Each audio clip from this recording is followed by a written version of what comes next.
El contexto adverso en materia de derechos humanos ha dejado conflictos sin resolver, debido en gran medida por la incapacidad e indiferencia del Estado para atender las exigencias de todos los sujetos vulnerables. Por otra parte, la reciente situación de la violencia en México, derivada de las estrategias para combatir el narcotráfico y el crimen organizado, ha agravado la vulnerabilidad de la población mexicana. Las fuertes violaciones a los derechos humanos, como la tortura, las ejecuciones extrajudiciales, la desaparición forzada o el feminicidio, han incrementado. Las políticas de seguridad aplicadas por el gobierno no han sido capaces de garantizar la protección de los derechos humanos. Bien, y nos encontramos con el doctor Armando Soto Flores. Doctor, he leído muy atentamente su semblanza, que definitivamente usted tiene una trayectoria bastante interesante. Cuénteme desde su perspectiva, partiendo de la premisa que usted tiene 25 años de trayectoria académica y múltiples obras escritas con respecto a los derechos humanos, ya sea libros, artículos, etc. ¿Cuál es su perspectiva de la situación actual de los derechos humanos en el Distrito Federal? Bueno, sin duda alguna el avance ha sido muy importante. Lo que pasa es que finalmente la Ciudad de México pues es la ciudad más difícil, aunque queramos negarlo, el problema de la violación de derechos humanos es continua, es permanente, y lo que tenemos que hacer es redoblar esfuerzos y redoblar exigencias en contra de aquellas autoridades que están violentando los derechos humanos en diversas áreas: protección civil, Secretaría de Salud, medio ambiente, educación, etcétera, etcétera. Es un reto difícil y hay que, por supuesto, dedicarle todo el tiempo y toda la pasión para poder resolver los problemas en materia de derechos humanos en la Ciudad de México. Actualmente es profesor de tiempo completo por oposición de Teoría Política y Derecho Constitucional en UNAM, es decir, profesor titular C, con una trayectoria de 25 años de docencia. También se desempeña como investigador categoría 1.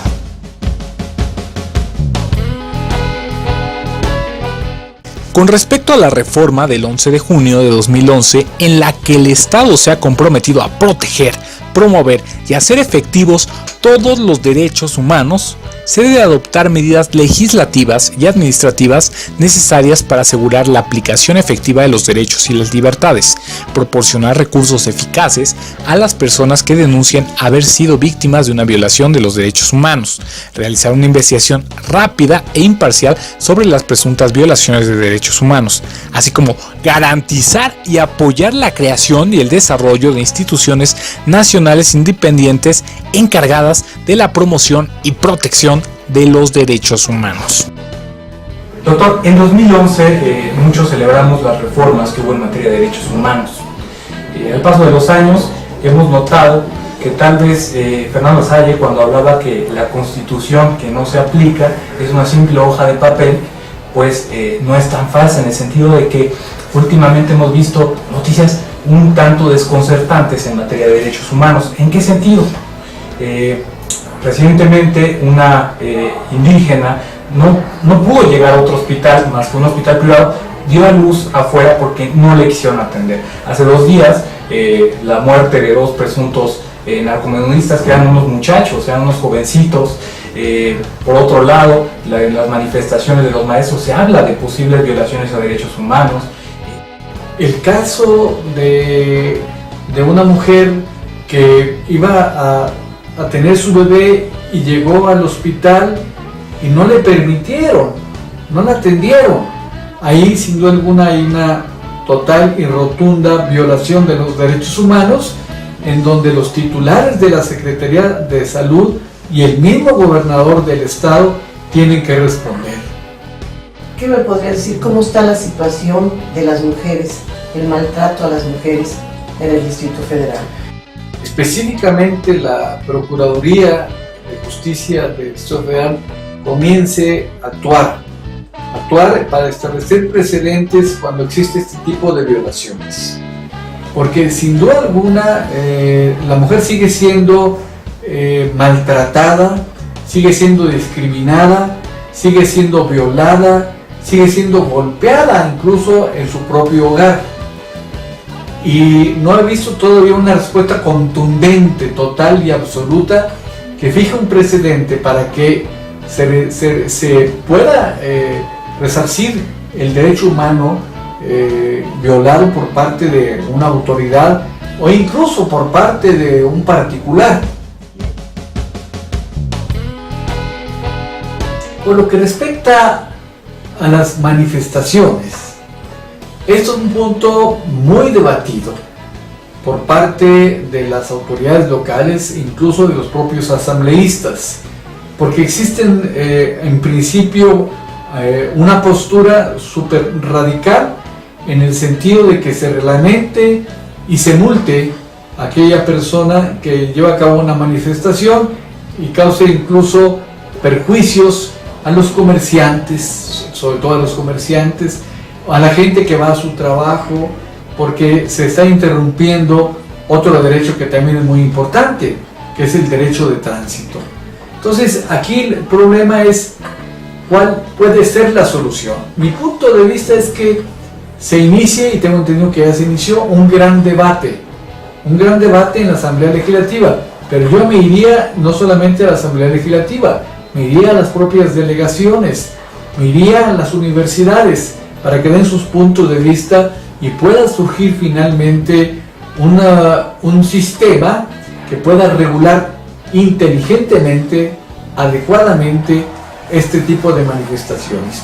A lo mejor no una ley, a lo mejor el propio gobierno del Distrito Federal puede llevar a cabo un protocolo para que se ponga de acuerdo con aquellos que van a ejercer su derecho a la manifestación, pero que no violen los derechos humanos de otras personas. Respecto a los niños, ¿qué me dices que acabo de leer de esos niños que acaban de matar? Es una pésima noticia para nuestra sociedad. Todavía encontramos niños pequeños que son explotados total y absolutamente, que los envían a recoger limosna y que son sojuzgados y son maltratados o por sus padres o por gente que se dedica precisamente a esto. Y yo creo también que es importantísimo que no deberíamos ver a ningún niño en la calle pidiendo limosna.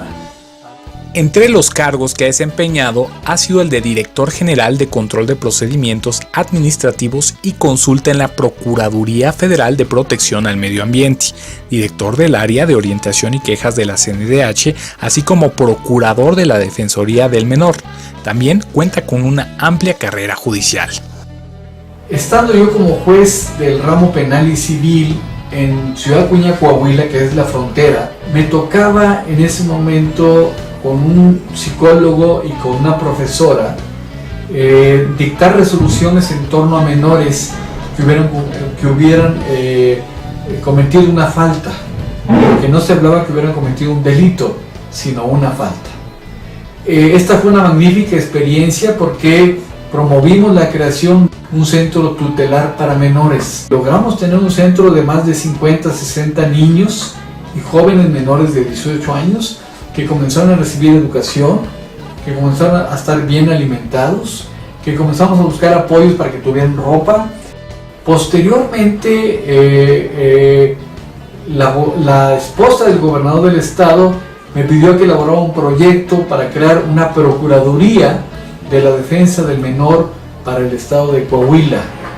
Yo inicié, por supuesto, el anteproyecto legislativo, el anteproyecto reglamentario, y nos fuimos al extremo de establecer por colonia incluso centros tutelares para que estuvieran vigilando la conducta de los menores de edad y evitar, por supuesto, la criminalidad. Armando, ¿ya salió tu último libro sobre el derecho de los Estados Unidos? Terminé finalmente, después de más de 4 años, de un libro sobre el sistema constitucional y político de los Estados Unidos de América. Es un libro que me edita Porrúa. En las funciones del Estado, ¿encontraste muchas diferencias con nuestro país respecto a las garantías individuales allá? En un inicio la Constitución salió sin un apartado de lo que podemos denominar hoy derechos humanos. El derecho a la manifestación. Hay lugares como Nueva York en donde incluso hay multas y hay cárcel. En el caso de Nueva York. ¿Por qué? Porque el federalismo tiene sin duda alguna un gran impacto en Estados Unidos. A pesar del gran avance en materia de derechos humanos a nivel nacional como internacional, desafortunadamente no han sido suficientes los esfuerzos de instituciones como el Consejo de Derechos Humanos de la ONU, organizaciones internacionales no gubernamentales como Human Rights Watch y Amnesty International en la defensa y protección de los derechos humanos.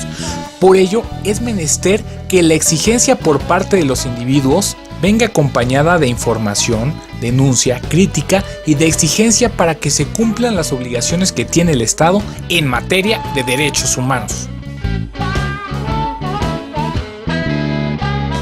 Por un lado se habla de jerarquía constitucional y por otro lado, partiendo de la premisa del ministro Saldívar, se habla de una armonización. ¿Cuál es su opinión al respecto? Bueno, en primer término tenemos que hablar de dos grandes apartados. La protección de los derechos humanos por parte del Poder Judicial, vía, por supuesto, el amparo. Y por otro lado, la protección de los derechos humanos de las instituciones no jurisdiccionales. Me estoy refiriendo a las comisiones, a la Comisión Nacional de Derechos Humanos y a la Comisión de Derechos Humanos del Distrito Federal. El respaldo que hay que tomar ahora en consideración, más que la propia legislación interna, son los convenios que ha firmado el propio Estado mexicano en torno a la protección de los derechos humanos de la mujer, de los indígenas, de los niños, etc.